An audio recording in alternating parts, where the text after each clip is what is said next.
Well, good morning. I'd like to welcome everyone to our services this morning. We're glad you're here. Happy 4th of July. A lot of activities have been going on this weekend. Again, remember they announced this afternoon at about 5 o'clock we'll start cooking some hot dogs down at the garage. Those will be given out from about 6 until they're gone. So come out and enjoy us the time together. Fellowship with those that come and partake and just greet those around you and love on people this afternoon. We'd love to have you. Our call to worship all month is going to be How Great Is Our God. I forgot what it was there for a minute. So let's stand and sing together this morning. Yeah.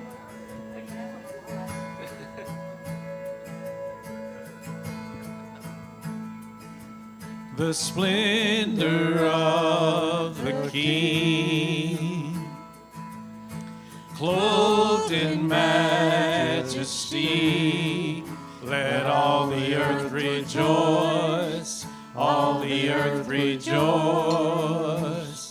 He wraps himself in light, and darkness tries to hide.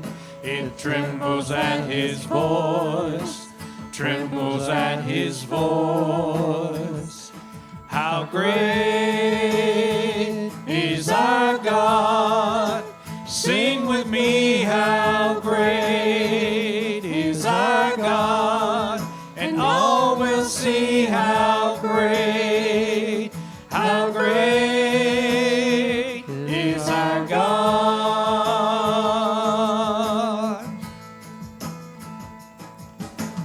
Age to age he stands, and time is in his hands, beginning and the end, beginning and the end.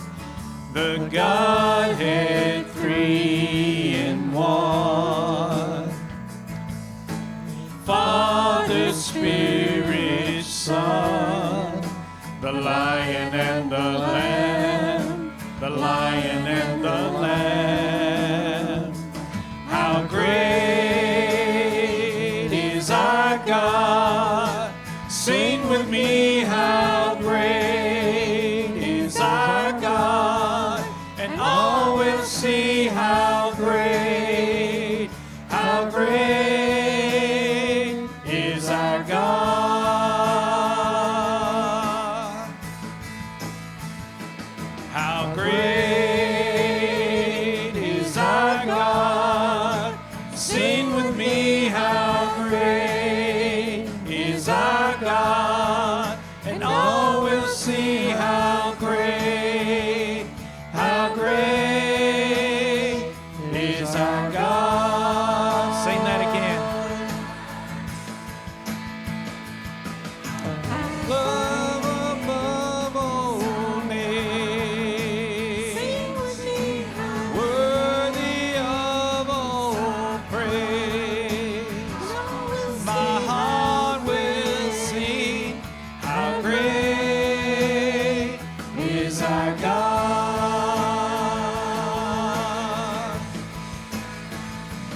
how great Name above all names, Sing with me, how worthy of all praise. all will My see heart will sing, how great is our God.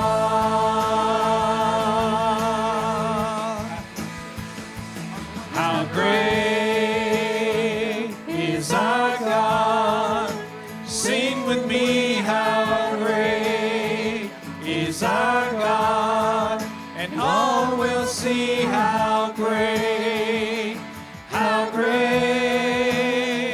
is our God. One more time. How great is our God? Sing with me, how great is our God? And all will see how great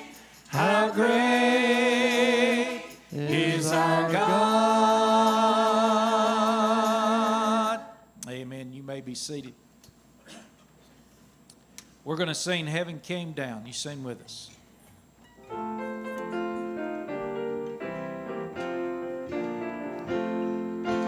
Oh, what a wonderful, wonderful day I will never forget. After I'd wandered in darkness away, Jesus my Savior I met. Oh, what a tender, compassionate friend. He met the need of my heart. Shadows dispelling with joy I am telling, He made all the darkness depart. Heaven came down and glory filled my soul. When at the cross the Savior made me whole. My sins are washed away, and my night was turned to day. Heaven came down and glory filled my soul.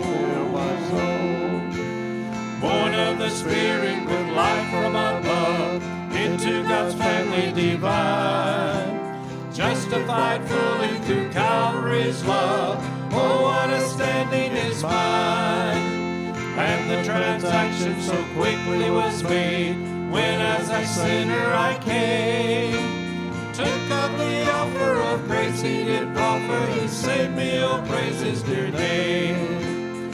Heaven came down and glory filled my soul.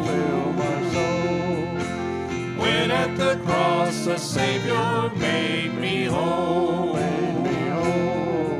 My sins were washed away, and my night was turned to day. Heaven came down and glory filled my soul. Now I've a hope that will surely endure after the passing of time. I have a future in heaven for sure, there in those mansions sublime. And it's because of that wonderful day, when at the cross I believe, riches eternal and blessed supernal from His precious hand I receive. Heaven came down and glory filled my soul. When at the cross the Savior made me whole. My sins were washed away, and my night was turned to day. Heaven came down and glory filled my soul. We're going to sing "'Tis So Sweet to Trust in Jesus." This will go right along with the sermon that Brother Jordan is going to share with us today. Isaiah 12:2 says, "God is my salvation, and I will trust." We're going to sing all 4 verses.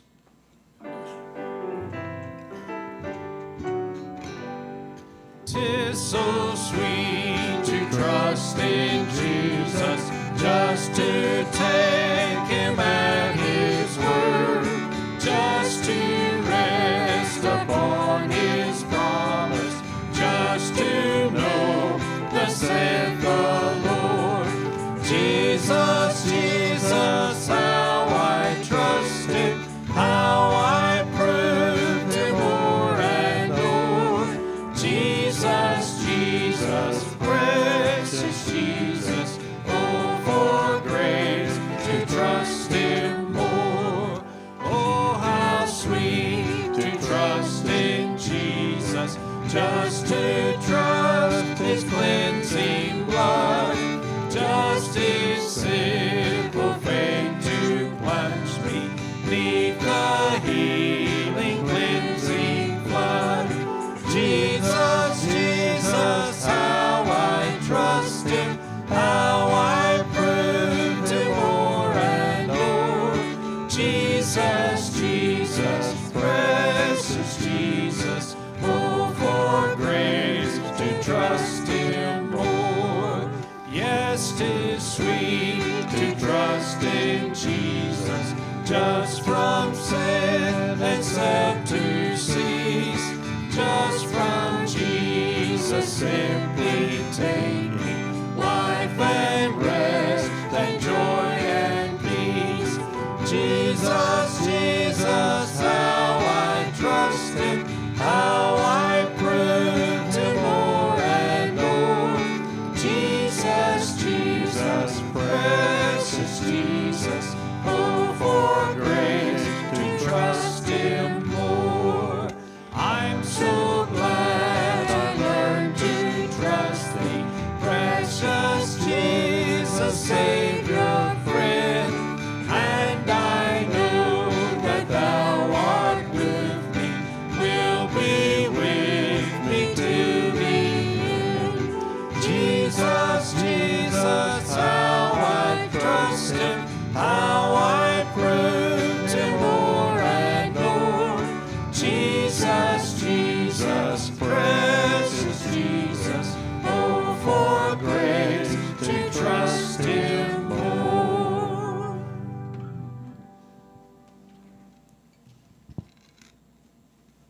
We've been in John for several weeks. A few weeks back, Brother Jordan preached around John 3:16 and John 3:17, where God came to save but not condemn. Last week we talked about the woman at the well, and Jesus also did not condemn her, but cleansed her and freed her. My thought is, if God didn't come to condemn, if Jesus doesn't condemn, then why do I think I've got the right to? Or how can I? That's what this song is all about. Do nothing from selfish ambition and conceit, but in humility, treating others more significant than yourself. Just listen to the words of this song.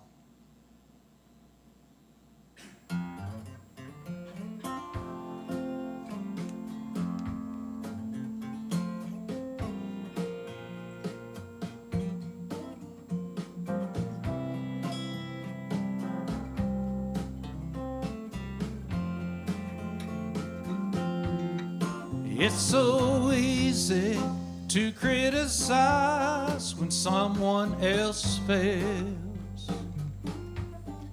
It's so easy to see faults in them when we overlook ourselves. Lord knows I'm not perfect.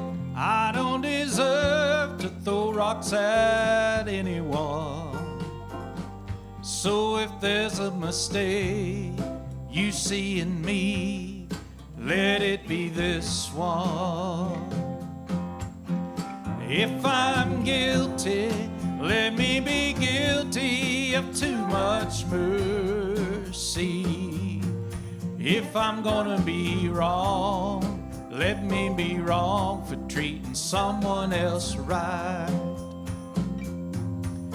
I don't want to push down. All I want to do now is help a brother back on his feet.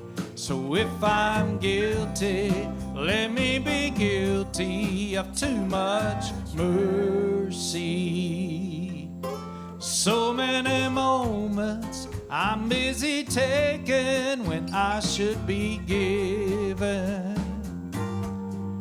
Too many moments I'm busy talking when I should be listening.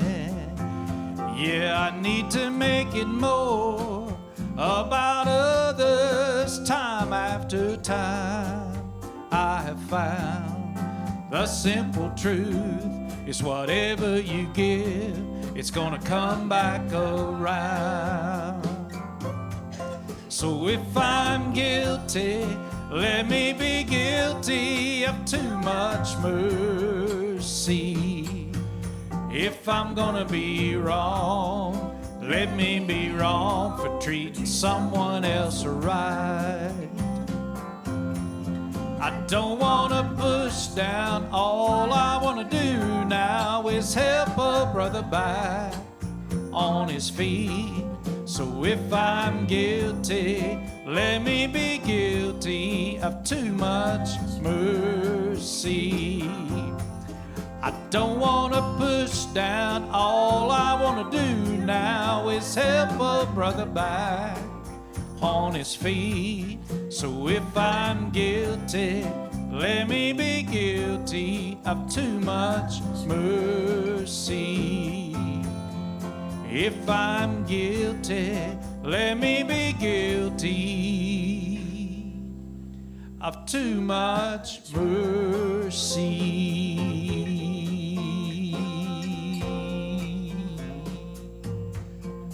Ooh, ooh.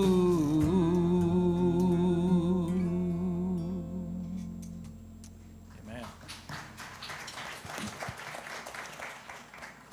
Stand and sing with us. There's something about that name.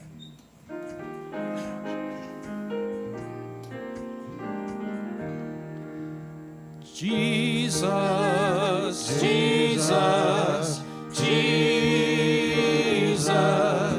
There's just something about that name. Master, Savior, Jesus, like the fragrance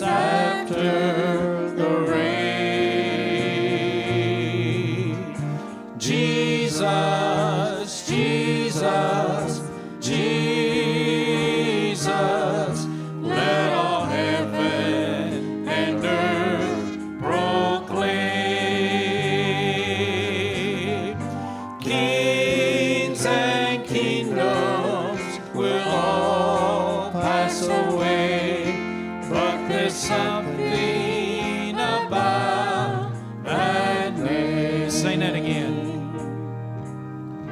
Jesus, Jesus, Jesus.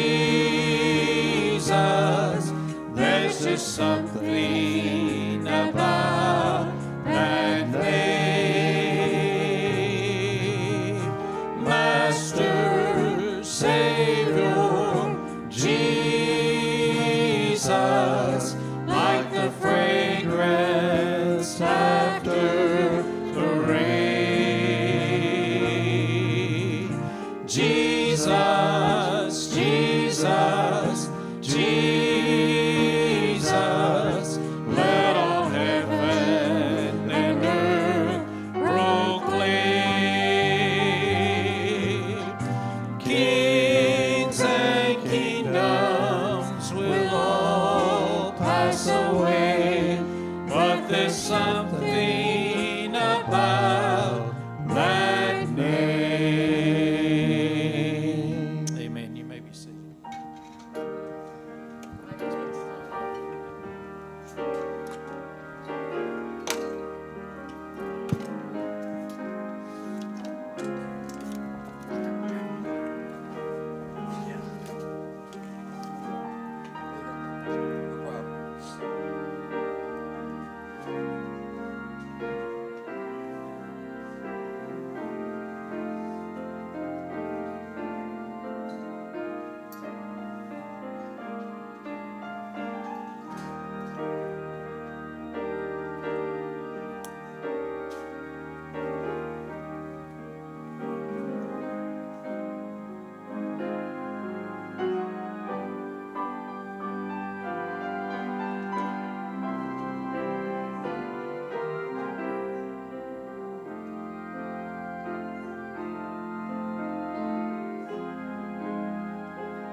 Good morning. Nothing like having an organ play you in. It's pretty epic. Thank you, ladies. Thank you, worship team. This morning, Chris wasn't here, and Becky asked, "You want to play?" I said, "Absolutely." The answer is always yes. Although I want to warn you, if the question is, "Do you want to sing?" the answer is no. Always no. No. Not a gift God gave me. All right. Well, good morning. We're going to continue our study in the Gospel of John. A few things on the front end. Back in your bulletins, we have those cards for small groups. We got a great response last week, but some people didn't know what to do with them and didn't have pens. There should be pencils in front of you. If you haven't filled one out, please fill one out. Remember what we're going to do. Starting September 12th, that's Sunday night, we'll run groups from 6 to 8. You can do your group any night of the week that works for you, but Sunday and Wednesday nights, the church will be open to house them here. We'll have childcare provided. I think they happen best in the context of homes, though. So if you have a home, you could open up and host the group. Please do that. We good? Thanks, buddy. To lead a group, don't think you have to be a scholar. You have to have an education. You just have to love people, like people enough, and host and facilitate conversation. That's all you have to do. They'll be based on the sermon from the previous week. It'll be good stuff. And so if you're interested, please fill that out. You can drop it in the offering plate up here or the one on your exit on the left-hand side. And the group leader should contact you this week, and we'll go from there in building these groups. Additionally, happy 4th of July. It's a big day, right? We have a lot to be thankful for in this country, a lot to celebrate. I want to remind you again, Milburn said it, this evening there will be a block party in the square, and so we are going to give out hot dogs starting at 6. If you can come down, again, if you just like people or you can fake it and you can smile, come down, love on people. We have a little thing we're going to hand out, tell them about the church. Be a good outreach, and I hope to see you there. Okay. Big weekend, big day, 4th of July, a lot to be thankful for. We take most of the days we have in this country for granted. If you look at history, you realize we have a really good run. We have a really good thing going that most people in the history of the world would wish they had. My aunt often says, we miss the blessing of just another normal day. We take it for granted. And it's not until a bad day, a bad season hits, that we really take stock of what we had leading up to that bad day. In our text this morning in John chapter 4, We have a guy who's having a bad day. And I bet he wished he could go back to a time when he wasn't. The days he took for granted. Maybe the days he didn't properly stop and thank God for what's going wrong in his life. It gets heavy real fast. His young son is dying. He's sick. And there's nothing he can do about it. So this guy's having a really rough morning, really rough day. We all know this feeling in life. You're going along, things seem normal, fine, take it for granted, then tragedy hits. Then it happens. You get that call. Oh no, I can't believe it. There was an accident. The doctor gives you the report back. It's cancer, right? It changes everything. We just had a funeral this weekend for Brooke's grandmother. And I want to thank you all who came out and loved and served the family. Brett and I officiated, and I just thought while I was doing it at one point, just last week I was doing a wedding. And people were celebrating, smiles everywhere, and this week doing a funeral.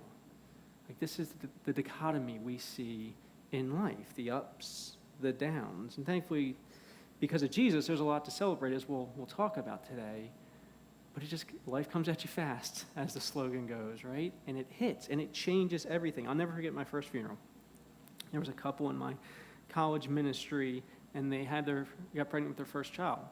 They were warned there might be some health issues with the baby, and they said, well, we're just going to pray, we're going to move through, trust God. And so their son was born, and I got the call. He lived a couple hours, and he passed away. And I thought in that moment, as all of us do, something is wrong with this world. This is not the way it's supposed to be. My heart broke for them. There's something profoundly wrong with this world. We have an enemy in death. In 1 Corinthians 15, Paul calls death an enemy. This isn't the way it's supposed to be. The Bible attests to this. Kids should not be in hospitals. Funerals shouldn't happen. Holes should not be dug to place people in. We should not have to say final goodbyes. When God made the world, he made it very alive and very good. And so sin has changed all that. Sin has completely changed all that. Rachel's side of the family had a rough week. Her grandmother's health faded this week, and Wednesday morning, she passed away. We had the service just yesterday. And Rachel and her mom and her grandmom, they went out to lunch with her grandmother just the week before that. Just another normal day. And then this season comes, and her life ends. And I'm sure as you're sitting here, you know this feeling well. You can think, if you're not in it now, you can think of hard seasons you've gone through. Maybe you're suffering this morning because of the loss of a loved one. Maybe you're struggling health-wise. Do you know 70% of Americans are on some form of prescription drugs because of chronic pain as our bodies give out and fail us? And these hard moments, when they hit, they mark us. They change us in some ways. Not all good, for sure. They can make us hard, bitter, jaded about life. I remember when I was 11 years old, my brother and I were at my grandmother's waiting for my dad to come visit for the weekend, and we got the call. Hey, he was in a motorcycle accident. I never saw him again. That was it. I remember, this is a hard one, so bear with me. I was at work, and Rachel called me. She was pregnant with our second child. She said, something's wrong. I don't feel anything anymore. She had a miscarriage. In these moments, they break you. What do you do when that happens? You hit a wall and you say, I thought I could handle life. I can't. There's nothing I can do about this. This is above me. This breaks us. Well, in our text this morning in John 4, we see this little boy sick and dying. And to emotionally connect, I want you to think about a little boy you know. Maybe a son, niece, nephew, grandson, something like that. Nephew. But I'm thinking of my own son as I read this story. And what we'll see is a daddy who's at his wit's end. His son is sick and dying. And he doesn't know what to do. Well, we'll see what he does, and we'll see how God responds. And I hope as we read this morning, we'll get some wisdom and comfort as we deal with days like this for those seasons when we walk through the valley of the shadow of death. All right, so we're going to pick up in John chapter 4, verse 43. We're going to finish chapter 4 this morning. And it starts by saying, after 2 days, he, Jesus, departed for Galilee. So let's kind of get our frame of reference back. Last week, Jesus was heading through Samaria to get to Galilee. That was his ultimate destination. But being Jesus, he says, we have a meeting. And so he meets the woman at the well in the middle of Samaria in this town called Sychar. She was an outcast. Samaritans were outcasts, yet Jesus goes. He loves on her. She goes and tells the town. They come to him. They get radically saved. And then they say, hey, will you stay with us for 2 days, Jewish rabbi? And he looks at the Samaritans and says, absolutely. And he stays, and more people get saved because he does. All right, so that was last week. Now he's going to say, okay, I'm still on my way to Galilee. Guys, have a great day. Good to meet you all. And he goes to Galilee. The Pharisees, remember, were getting real upset at his growing reputation. As his power influence grew, theirs diminished. And so this is still a dynamic, as you'll see once he gets to Galilee, all over this area. And it's about a 50-mile walk from Sychar up to where he's going. And it would take a few days on foot. What is Jesus' history in Galilee up to this point? Let me remind you.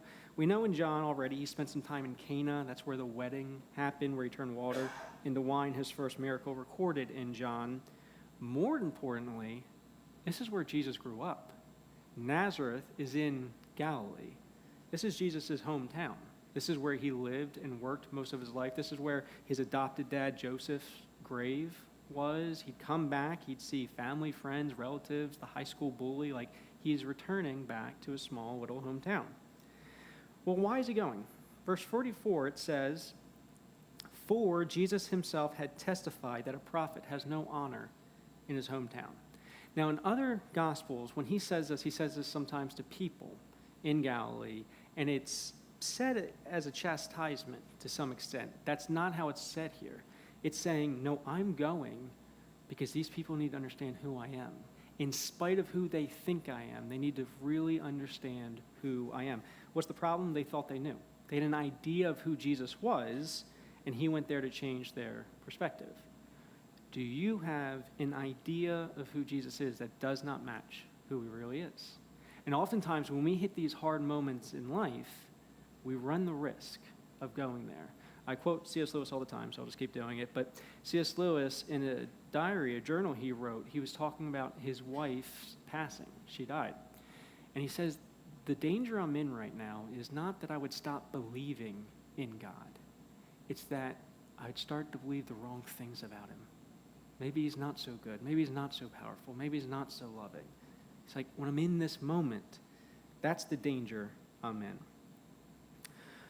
Well, the people of Galilee were starting to get an understanding that maybe we sized Jesus up wrong. Maybe this wasn't just the little kid we knew. Maybe this wasn't just Mary and Joseph's son who had trouble hitting a fastball. Like, maybe this is somebody special. It's what he kept saying. It's what people are saying about him. Maybe he's different. Maybe he is divine. Verse 45. So when Jesus came to Galilee, the Galileans welcomed him, having seen all that he had done in Jerusalem at the feast, for they too had gone to the feast. Good Jews would go up to Jerusalem for the feast, for Passover. Remember what Jesus did there. He came in, he cleaned house, he cleared the temple of the money changers, people ripping people off as they're trying to worship God. And it says he went and did healings and signs afterwards. Why? 2 reasons. One, he would have compassion. He'd see a crowd of broken people. And it says while he's trying to teach and preach, his compassion, like he couldn't stop himself, which is a beautiful picture of God. He would go and he would heal and he would help people. He also did signs and miracles to back up his claims of divinity. He often says, I do these signs that you may believe I am who I say I am, and through believing you may have eternal life. Well, in Galilee, news is spreading, and people are becoming big fans of Jesus. They love the way he stuck it to those religious leaders. He cared for the hurting people. They say his teaching and preaching is nothing like I've ever heard. He's got this perfect blend of truth, wisdom, and compassion as he speaks. That wine he made at the wedding was really good, I'm sure some said. He was incredibly gracious to those Samaritans, and he looked really cool with that whip, clearing the temple, right? So his fame is spreading. Some marveled at his character and his wisdom. Some marveled at his power and strength. And I think ultimately, we all come to Jesus through those 2 roads. Some it's through persuasion, and some through power. Let me tell you what I mean. I came to Jesus through persuasion, mostly. I studied, I read, I argued, I debated, and I ultimately said, he's got the words of eternal life. His truth, his wisdom wins out. That was persuasion. It wasn't a crisis situation in my life. It was a long season of that. Others come to him through power. Maybe you go through a hard season, he carries you through. Maybe you need healing, not just in your body, but in your mind or your heart. And he moves. Maybe you see him move in power in the lives of somebody you know and you love, and you say, there's no other explanation than Jesus for the radical life change, the life he brought to this person. Big acts like that. Maybe you've seen a miracle. Maybe you've seen a healing. It happens. Some of us come to believe in him through power.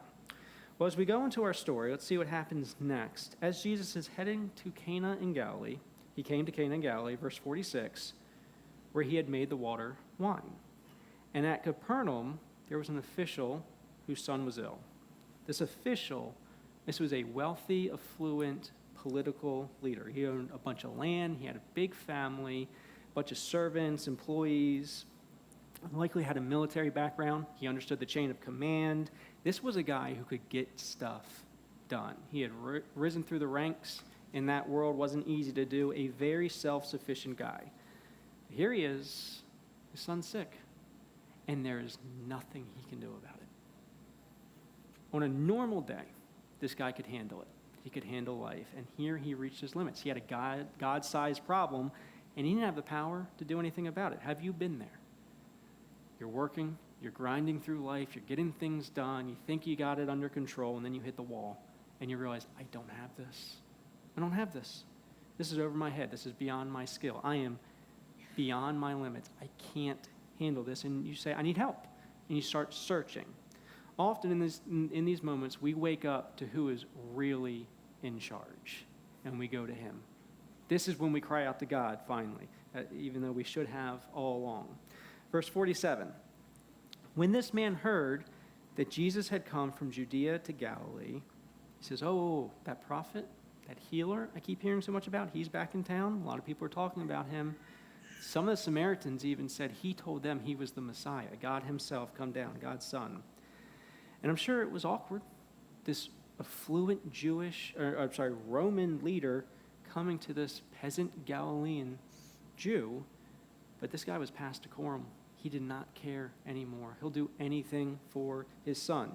So the strong, capable, successful man comes before Jesus, and he says, please, please, please, please help. Help me. Have you prayed this prayer?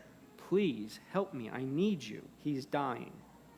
He went to him, verse 47, and asked him to come down and heal his son, for he was at the point of death.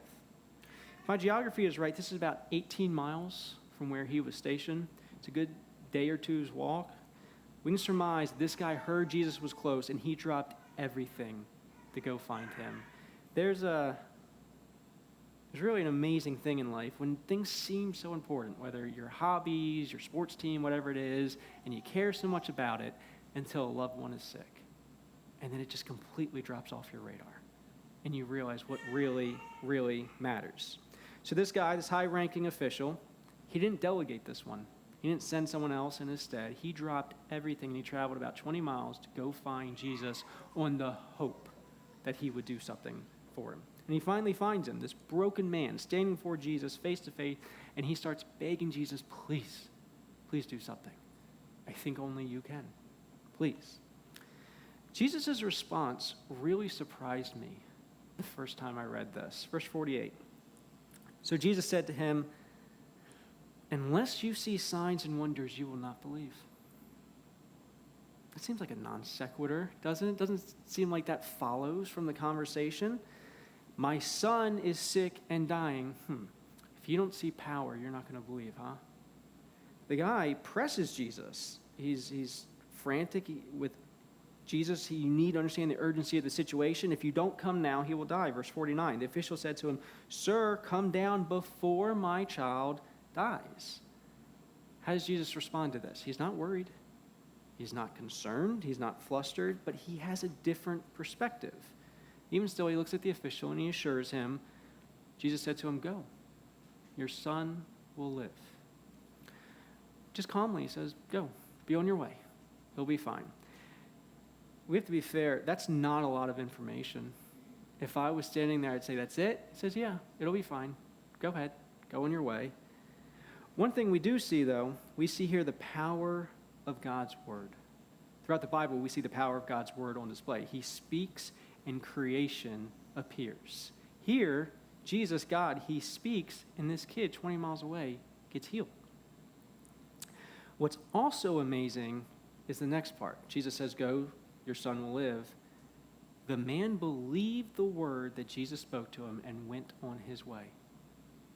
Okay, I trust you. That's amazing. I don't know if in that moment I'd react that way. This is amazing. This is real faith. Now, this isn't blind faith. I'm a skeptic. I question everything. I want you to do the same. I want you to believe what you believe and know why you believe it. I don't want you to have a blind faith. But this is a real faith that leans on who Jesus is. See, faith is not just this internal belief, but it's a belief that spurs you to outward action. Throughout the Bible, some authors focus on different parts of this. When you read Paul, you get a lot of the internal belief stuff. Salvation, that kind of stuff. This is what you need to know, think, believe about yourself and Jesus. You come to a guy like James, and he's all about, well, if you have that belief, here's what you should be doing. Jesus himself says, because of your belief, you should be bearing fruit. This is what your life should look like. This internal belief should lead to outward action. Well, here, the guy believes internally in the outward action. He looks at Jesus and he says, okay, and walks away. That was enough. He trusts Jesus in that moment. I have so many questions about this life, about God's plan, about why things happen, why some things don't happen. And I'm convinced the most important question for us all to ask ourselves is, do we trust him? Do we trust him?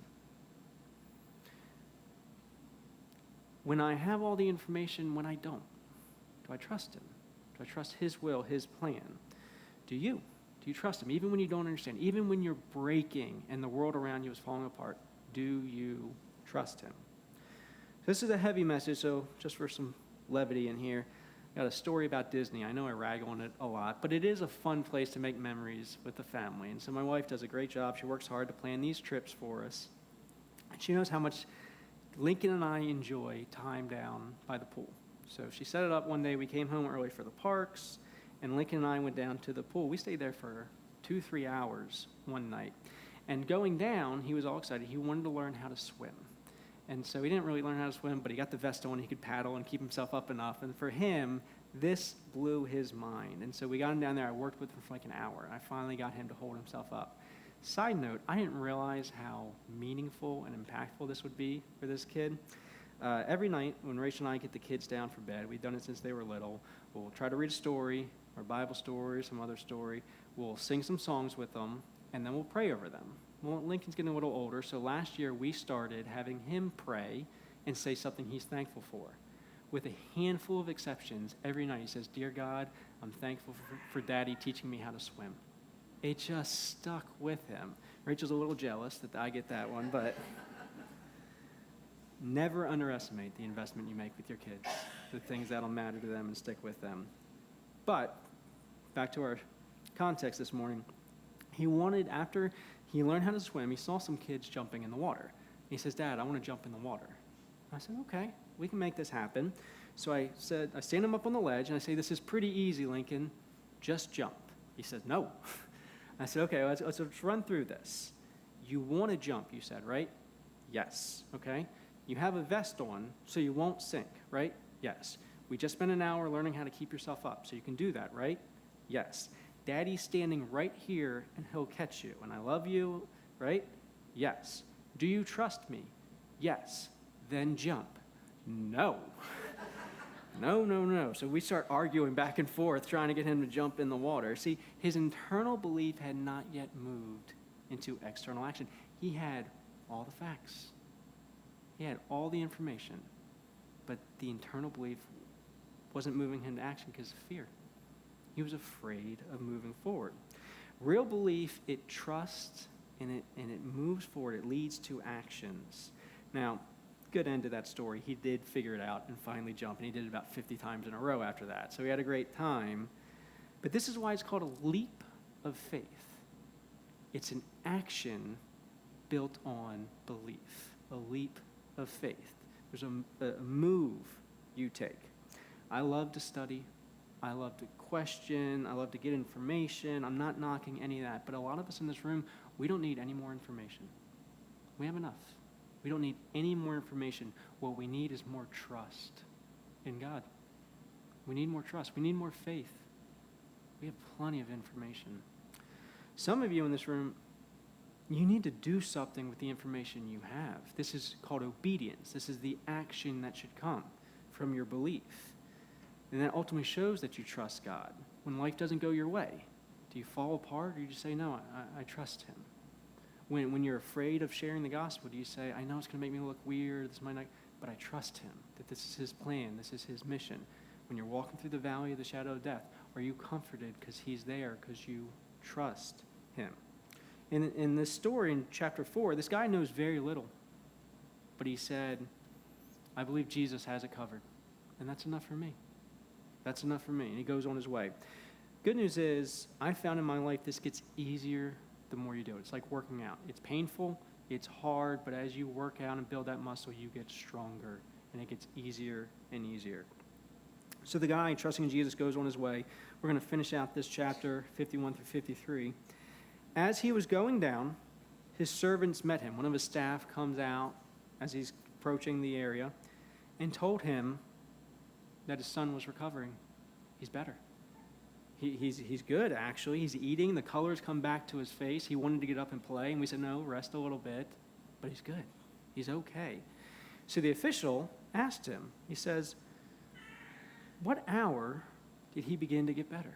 When did this happen?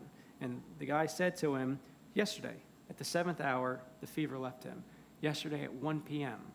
Verse 53, the father knew that was the hour when Jesus had said to him, your son will live. He's like, that's exactly when I met him. That's exactly when I talked to him. Check it out. Here's the point of the story.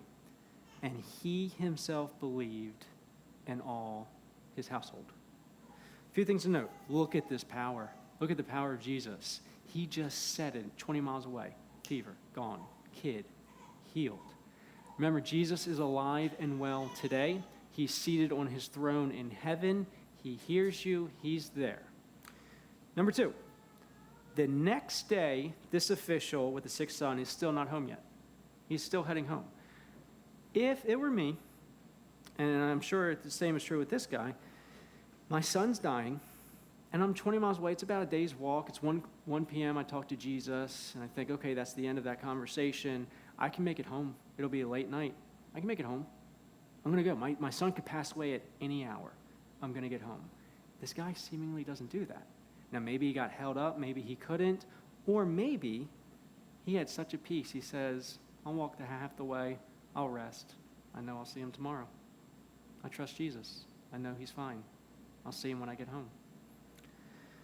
Number 3, he believed and his whole household believed because of this. This is wife, kids, grandparents, grandkids, staff, servants, friends, people all around him. This is the goal of your faith. This is the goal of your faith. Not just that it sticks with you, but it grows, it spreads, it translates to others, that others through your faith would meet the saving, life-giving Jesus. Parents, grandparents, this is your goal, that you leave a legacy for your family of faith and belief in Jesus, a belief that leads to action of living for him. I pray you have great-great-grandkids that one day when you're gone from this earth, you'll never meet them, but they end up following Jesus because of the legacy you left, the life you're living today following Jesus. Additionally, men, husbands, fathers, I need you to understand this. You are the most important in this regard of your family. That's not me being sexist, that's me being statistical. Statistically, if a woman believes and follows Jesus in her household, if she gets converted and saved, it makes little to no difference in whether her husband follows Jesus or not, and the kids are all kind of all over the map. Statistically, if a man converts, follows Jesus, 95% of the time, so do his wife and so do his kids. Men, there's a reason God built you as the head of the household so that you would lead your family well, and your job is to lead them to Jesus. And there may be some outliers, but statistically, you're the one who decides this for your family, for your kids. Lead them well. Don't let fear stop you. There's too much at stake. Lead them to Jesus. Change the legacy of your family. My dad was a mess. My family line was a mess. Still is to a large degree. And so maybe you, like me, never had this modeled, don't know what it looks like. My conviction, it stops with me. That I'm going to change it going forward. I'm going to leave a legacy. For my kids will know what it's like to be loved by a dad who loves Jesus and leads them to Jesus. And I pray that'll continue through my legacy, and I pray you do the same. Well, this is the gift Jesus gave this man.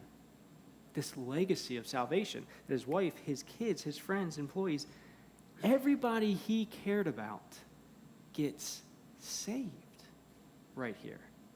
This is the miracle. This is what happens. That they find faith that leads to peace in life even when it hits hard.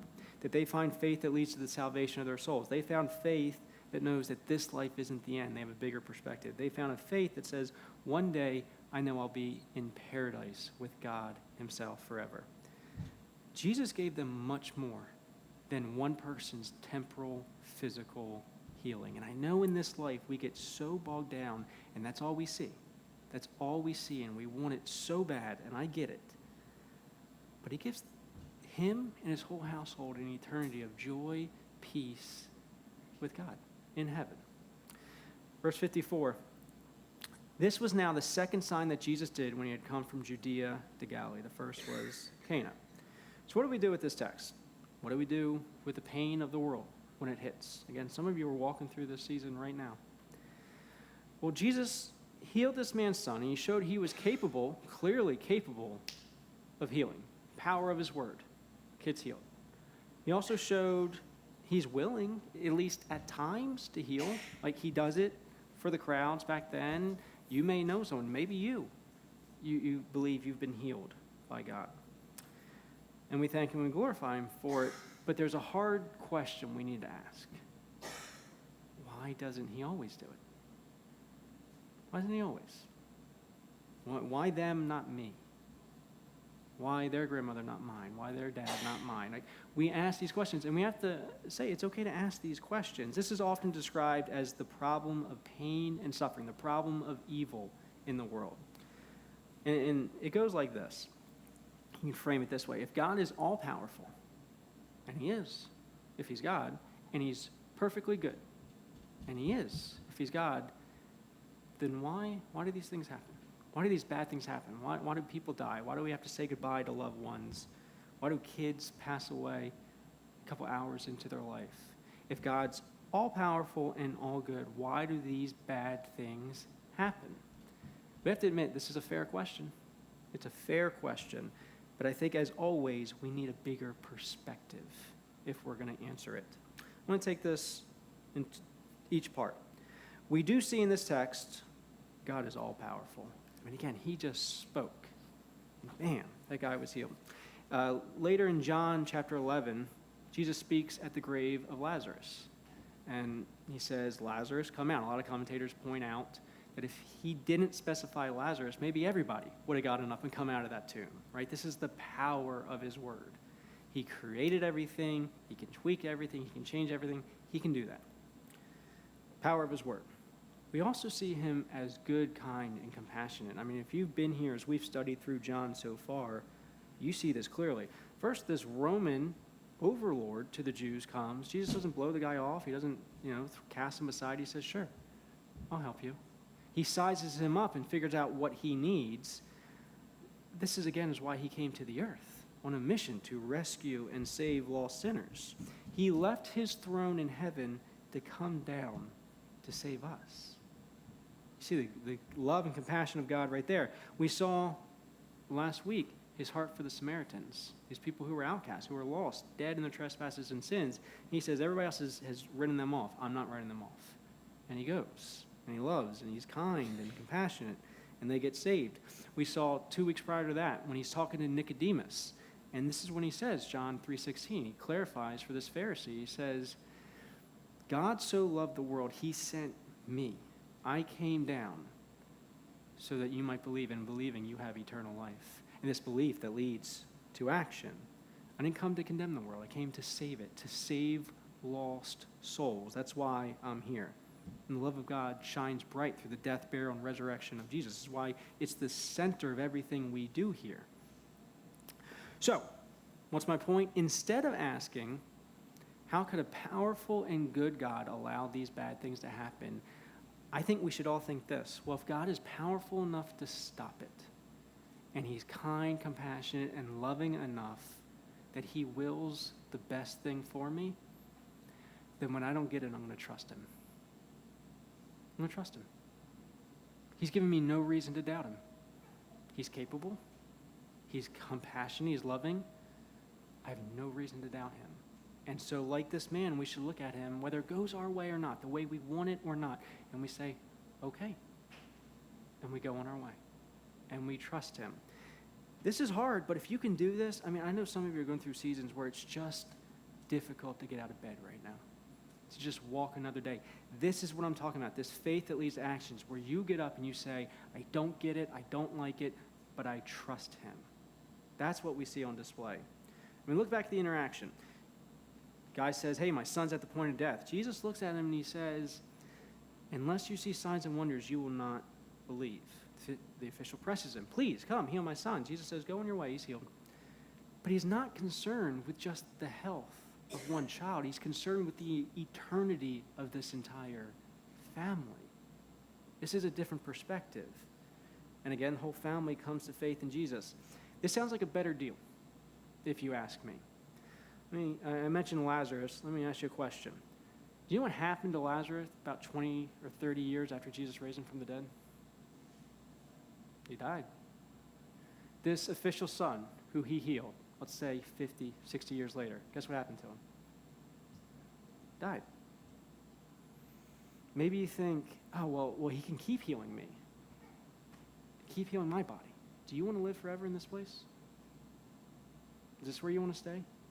Like if you ever watched a vampire movie or read those stories, they're depressed for a reason because they live forever in this place. They watch everybody else die. You don't want that. You don't want that. That's not the story you want. What you really want is for God in his power, his love, his compassion to create a new world, a new place without Satan, sin, and death. No more kids in hospitals, no more funerals, no more final goodbyes. The good news is this is exactly what he's done. What you really want is exactly what he's done. So I did a version of this at both funerals I preached this weekend.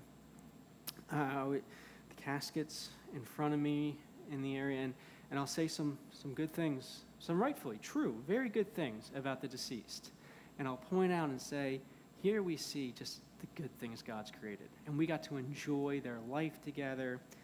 And this is because of Genesis 1 and 2. When God, through the power of his word, he spoke everything into being, and it was good. And so we enjoy all these good things in life. But yet we come to this moment, this day, and we say goodbye. And they die, and it's not good anymore. And we know it. We know it. And the Bible explains that too, because in Genesis 3, we get the introduction of our enemies, of Satan, sin, and death.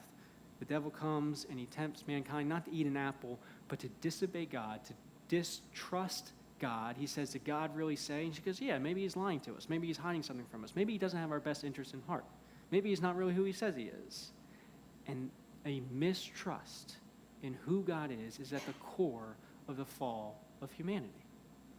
And because of Satan came sin, disobedience to God, and that sin leads to death.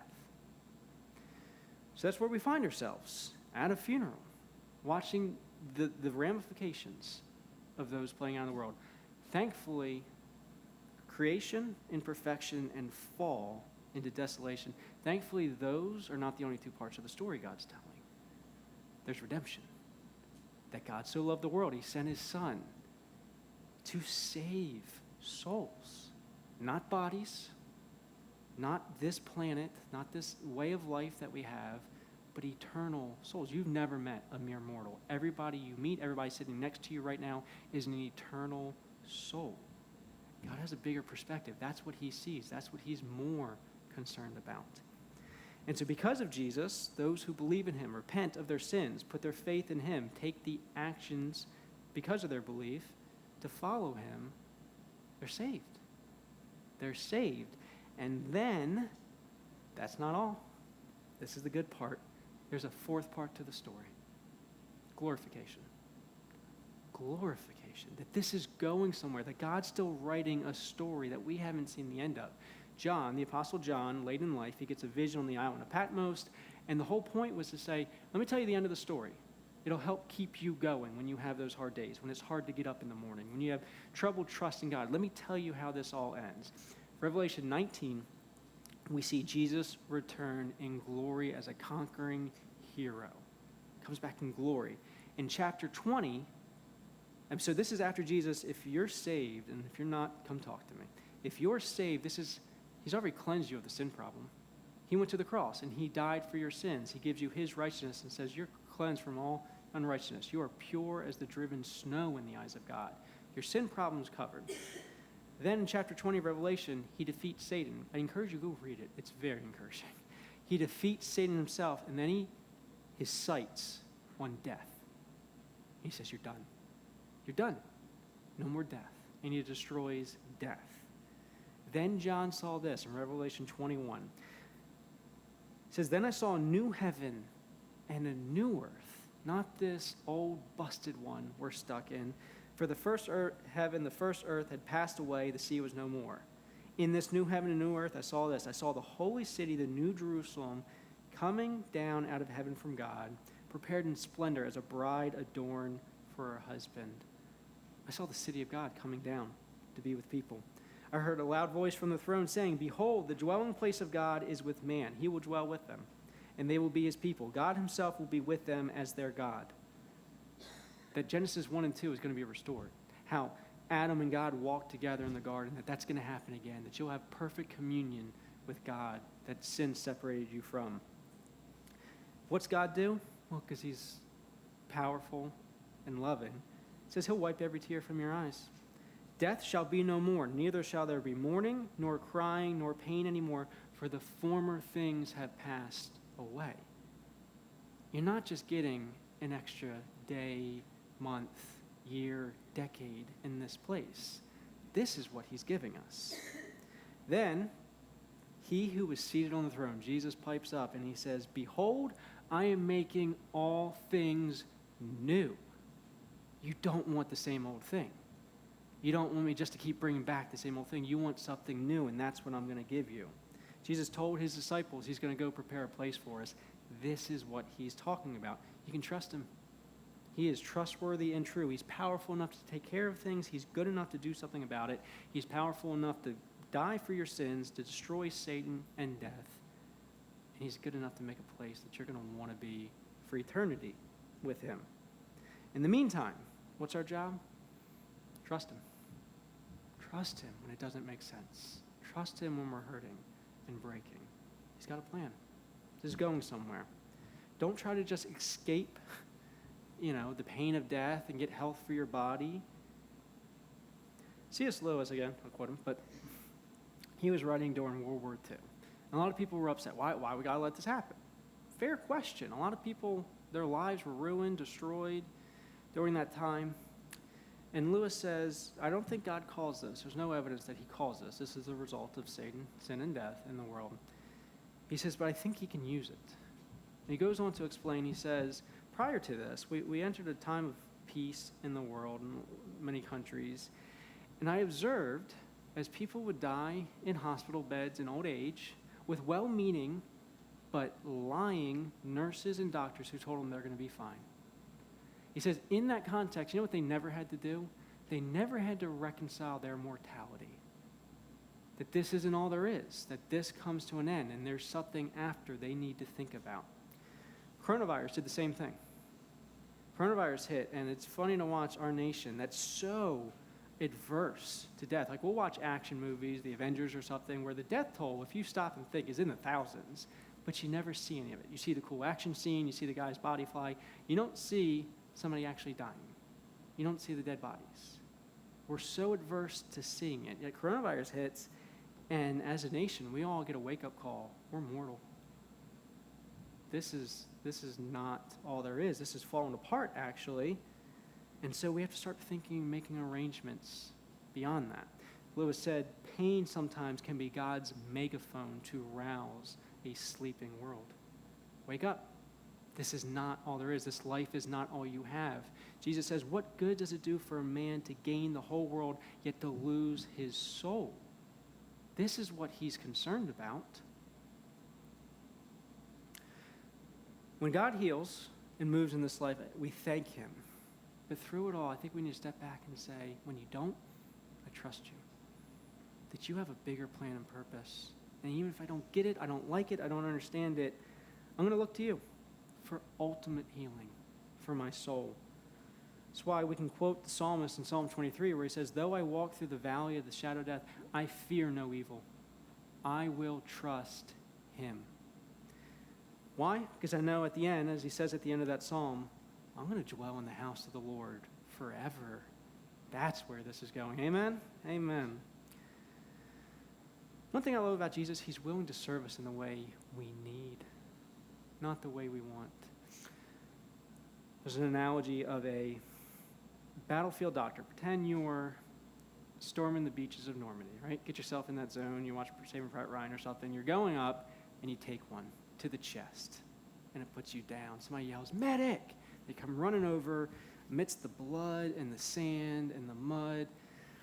They know that bullet has to come out right now or you die. And so with no anesthesia, no numbing, no tools, they take their bare hand and they just reach in and get to work pulling that bullet out. It happened on those beaches. And if you're that person that this medic is doing that to, you will cry out, please stop. I can't take it anymore. It hurts. And you'll look them in the eye and you'll see they have no inkling at all of relenting. Maybe an evil man would get bored of his sport if he was just torturing you. Maybe a sadist would start to feel bad at some point and say, maybe he's had enough, I'll stop. But a man set on saving your life, despite the pain, will not relent. No matter how much you cry out, no matter how much it hurts, he sees the good on the other side of this. And he's going to do whatever he has to save you. This is who we're dealing with. This is what we're up against. This is God's view. And we don't like it. We think it should be all about us, all about right now. And God says, I'm sorry. I love you. I'm going to save you. And I'm going to do whatever it takes, whether you get it or not. And one day you'll stand in my presence and you'll say thank you.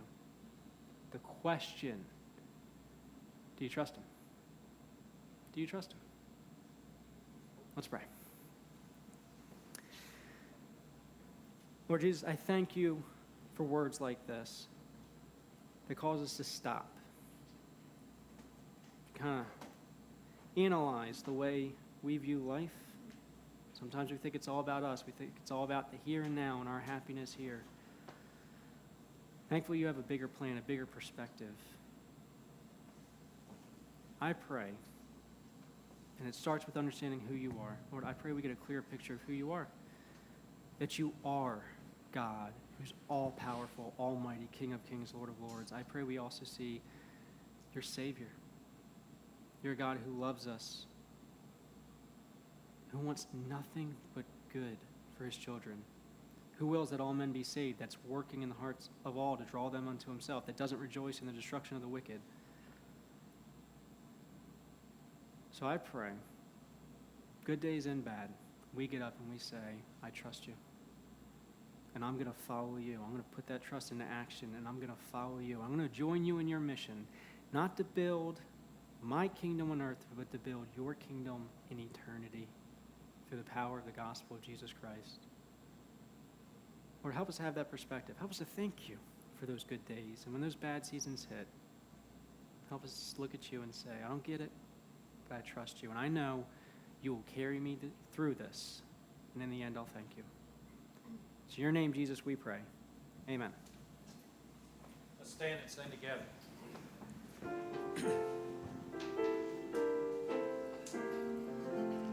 Oh, so are you weary and troubled,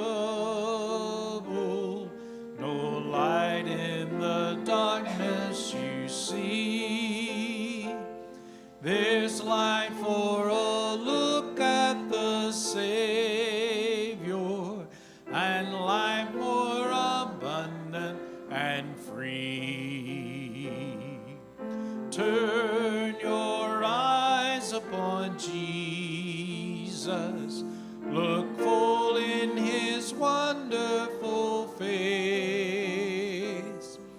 and the things of earth will grow strangely dim in the light of His glory and grace. His word shall not fail you, He promised. Believe Him and all will be well. Then go to a world that is dying, His perfect salvation to tell. Turn your eyes upon Jesus, look full in His wonderful face, and the things of earth will grow strangely dim in the light of His glory and grace. Thank you so much for being with us this morning. Just one announcement we didn't make earlier. The Meigs County Fair Association is putting together a community choir for Wednesday night during the fair. It'll be held at the fairgrounds. If you'd like to participate in that, I've got information I can share with you and phone numbers that you can contact.